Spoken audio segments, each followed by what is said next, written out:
नमस्ते और स्वागत है।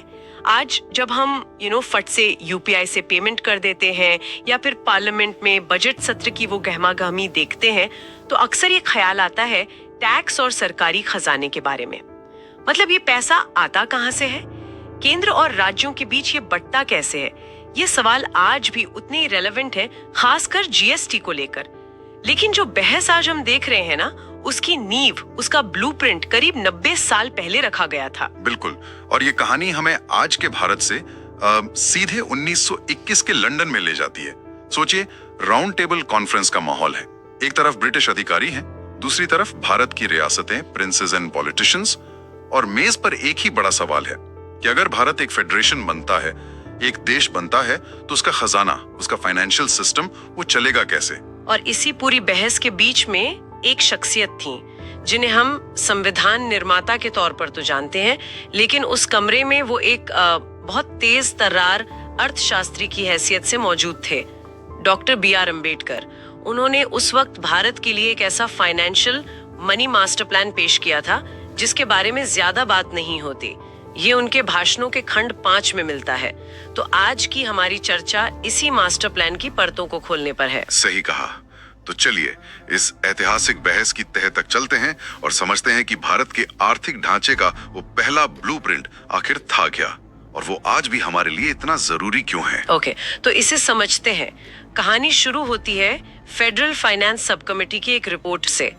इस समिति ने एक बहुत ही सीधा सीधा एकदम नीट एंड क्लीन फॉर्मूला सुझाया था। उन्होंने कहा, देखो, जितने भी इनडायरेक्ट टैक्सेस हैं, जैसे कस्टम्स ड्यूटी यानी बाहर से आने वाले सामान पर जो टैक्स लगता है, वो सब केंद्र सरकार को मिलेंगे।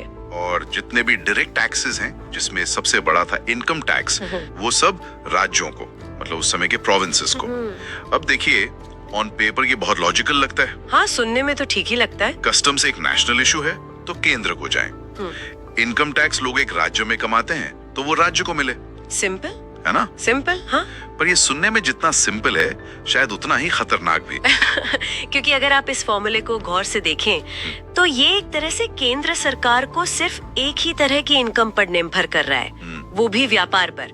मतलब कल को ग्लोबल ट्रेड रुक जाए या देश में कोई बड़ा संकट आ जाए और व्यापार ठप पड़ जाए तो केंद्र सरकार तो लिटरली कंगाल हो जाएगी। कंगाल हो जाएगी। इट्स लाइक आप देश के दिमाग को भूखा रख रहे हैं और हाथ पांव को जरूरत से ज्यादा खाना दे रहे हैं। एग्जैक्टली यही शब्द डॉक्टर अंबेडकर ने इस्तेमाल किया था, खतरनाक। उन्होंने इस फॉर्मूले का जबरदस्त विरोध किया। उनका पहला तर्क यही था कि ये किसी भी साउंड इकोनॉमिक प्रिंसिपल पर आधारित नहीं है।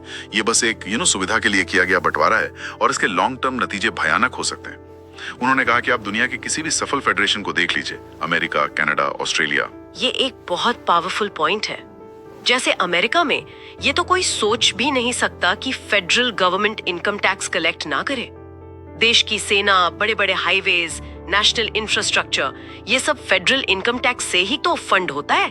अगर वो शक्ति उनसे ले ली जाए तो देश को चलाना ही नामुमकिन हो जाएगा। वही बात अंबेडकर समझा रहे थे। उन्होंने कहा कि केंद्र की इनकम का सोर्स फ्लेक्सिबल और इलास्टिक होना चाहिए, जो जरूरत के हिसाब से बढ़ सके। इनडायरेक्ट टैक्सेस जैसे कस्टम्स, ये बहुत वॉलेटाइल होते हैं। आर्थिक मंदी आई तो वो घट जाते हैं, जबकि इनकम टैक्स, खासकर कॉर्पोरेट इनकम टैक्स, वो देश के ग्रोथ के साथ साथ बढ़ता है और सरकार को एक स्टेबल इनकम देता है। तो अगर मैं इसे सही समझ रही हूँ, अंबेडकर की सबसे बड़ी चेतावनी ये थी कि इस फॉर्मूले से एक ऐसा केंद्र बनेगा जो नाम का तो केंद्र होगा पर असल में पूरी तरह राज्यों की दया पर निर्भर होगा।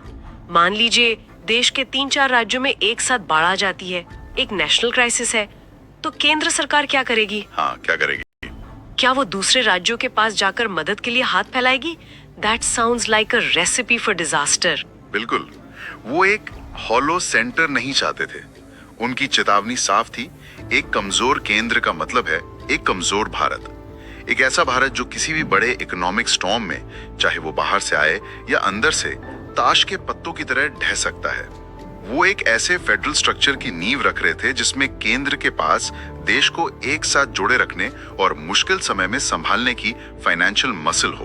और यहाँ से ये बहस और भी दिलचस्प हो जाती है क्योंकि कमेटी का फॉर्मूला तो खारिज हो गया। अब सवाल था कि इनकम टैक्स, जो उस समय का सबसे बड़ा मुद्दा था, वो आखिर बटेगा कैसे? हाँ, क्योंकि हर कोई इनकम टैक्स कर अपना हक जता रहा था। राज्य कह रहे थे कि पैसा हमारे यहाँ से जनरेट हो रहा है तो हमें मिलना चाहिए। केंद्र कह रहा था कि राष्ट्रीय जरूरतों के लिए ये हमें चाहिए। तो ये एक डेडलॉक जैसी स्थिति थी। और यहीं पे डॉक्टर अंबेडकर ने एक बहुत ही ब्रिलियंट और आउट ऑफ द बॉक्स समाधान पेश किया। उन्होंने कहा हम पूरा का पूरा इनकम टैक्स किसी एक को क्यों दें? Let's not divide the revenue, let's divide the tax base itself. Tax base को ही बांट दो। हाँ, यानी टैक्स वसूलने के आधार को ही बांट देते हैं। ये एक बहुत ही सटल लेकिन गेम चेंजिंग आइडिया था। उन्होंने प्रस्ताव रखा कि पर्सनल इनकम टैक्स यानी जो टैक्स एक व्यक्ति की आय पर लगता है वो राज्यों को मिलना चाहिए।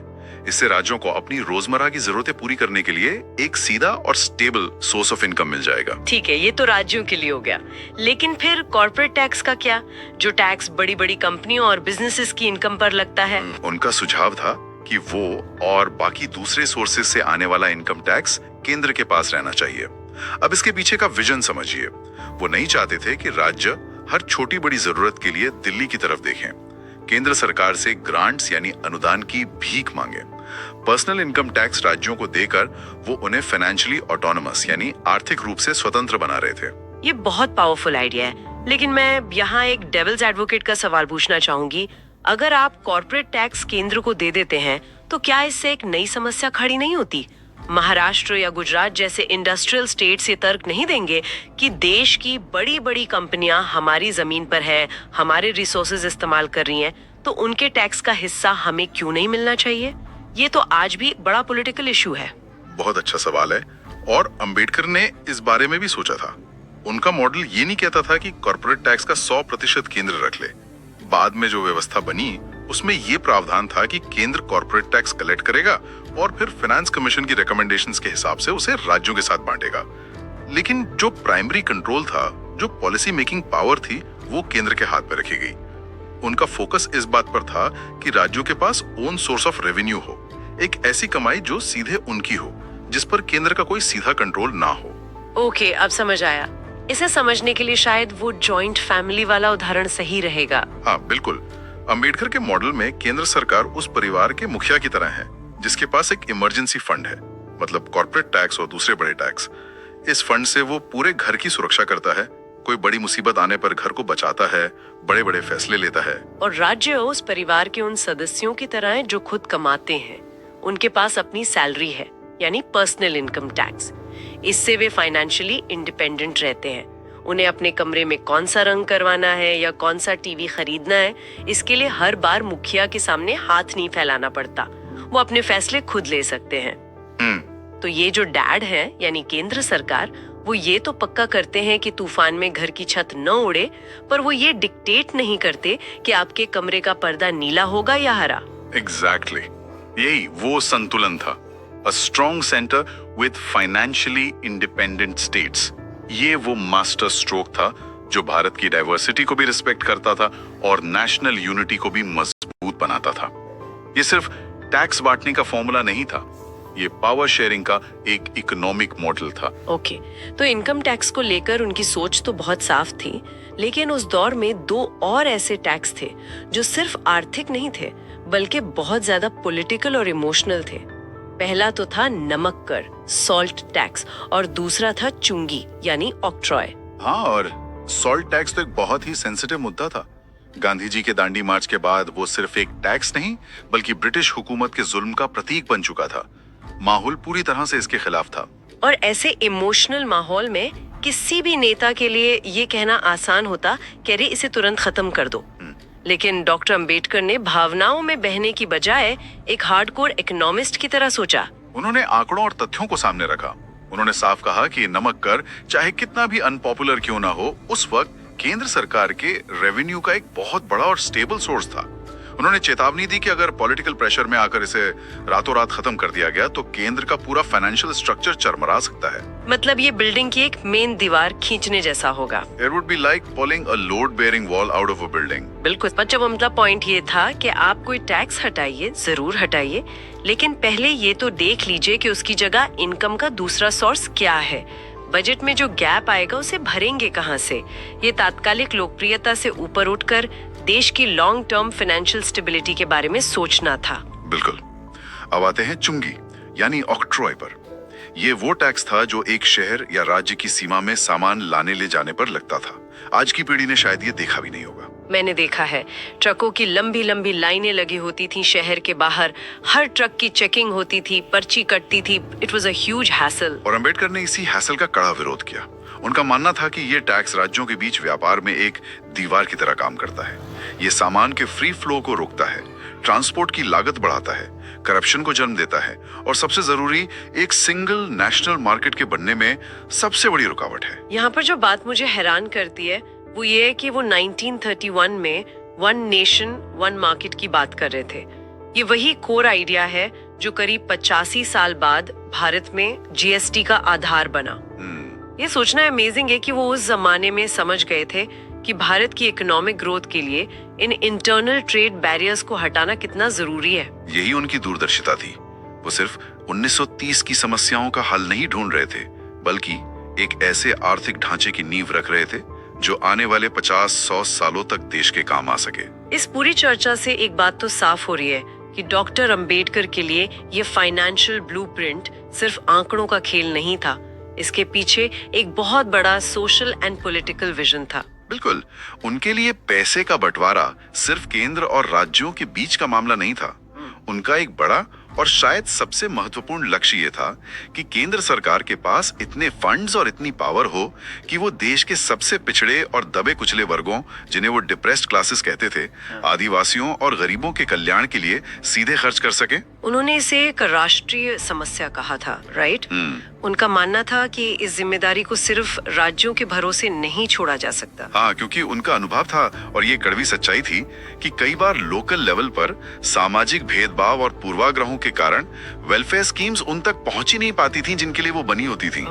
पैसा कहीं और डाइवर्ट हो जाता था। इसलिए वो चाहते थे कि केंद्र के पास इतनी फाइनेंशियल पावर हो कि वो सीधे इंटरवीन कर सकें, शिक्षा, स्वास्थ्य, स्कॉलरशिप, जमीन सुधार, इन सब पर सीधे खर्च कर सके। ये उनके फाइनेंशियल मॉडल को उनके सोशल जस्टिस के मिशन से जोड़ता है। तो ये फाइनेंशियल पावर को सोशल इंजीनियरिंग के एक टूल की तरह इस्तेमाल करने का विचार था। ये सुनिश्चित करना कि विकास का फायदा समाज की आखिरी पंक्ति में खड़े व्यक्ति तक भी पहुंचे। प्रिसाइसली।